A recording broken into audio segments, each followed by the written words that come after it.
So guys, I know that I'm beating a dead horse here to a degree, but just being that this is video 10, I just want to cap the previous videos of this course, and really what it comes down to is a few key things.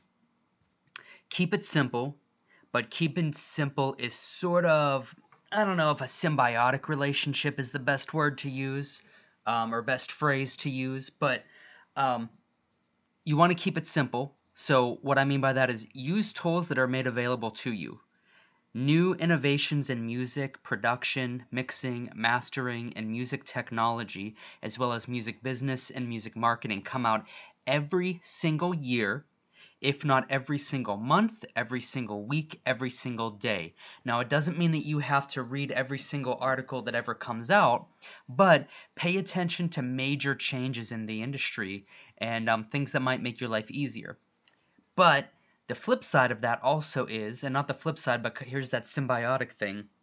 The other thing about this is by keeping on top of the latest innovations and technologies, you are able to keep it simple. So they kind of flip on each other. Keep it simple by taking advantage of what technology can do for you, but at the same time, in taking advantage of what technology can do for you, you thus keep it simple. Um, I don't stress about putting my masters, my mixes, and my production techniques under a microscope because it's been 15 years. So to a degree, there is um, a pretty darn good, healthy amount of confidence that I've achieved in the past, I'd say about year, maybe 2 years if you wanted to stretch it and really see the origins of it creeping up.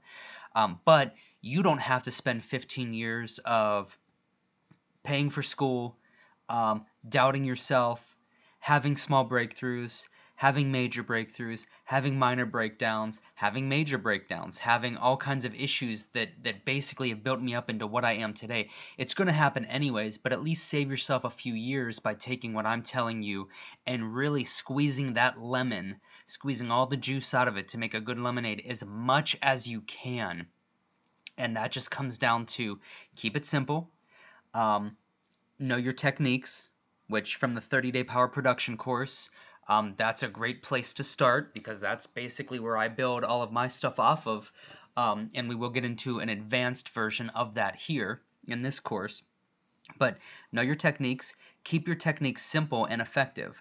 Um, in my opinion, I don't really do anything that complicated or that hard. As I've said before, I look at it as a rock band or a band in general, if you will, a funk band or whatever you want to call it.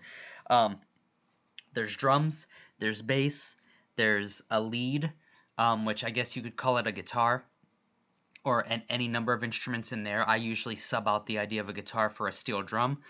Um, vocals, and then maybe a side instrument or two, like a horn section, or just a horn, maybe a trumpet if you like the sound of a trumpet, or assuming you like a lot of tropical stuff like me, maybe a saxophone would be more appropriate, and a piano.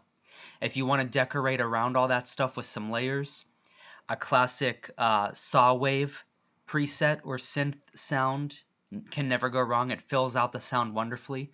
Um, and then decorate the track with your brand. My brand happens to be tropical sounds, summer sounds. So a lot of things like marimbas, xylophones, any kind of wooden percussive clanks and clucks and things of that nature, bongos, congas, things of that nature, um, triangle, anything that's kind of a tropical sounding instrument.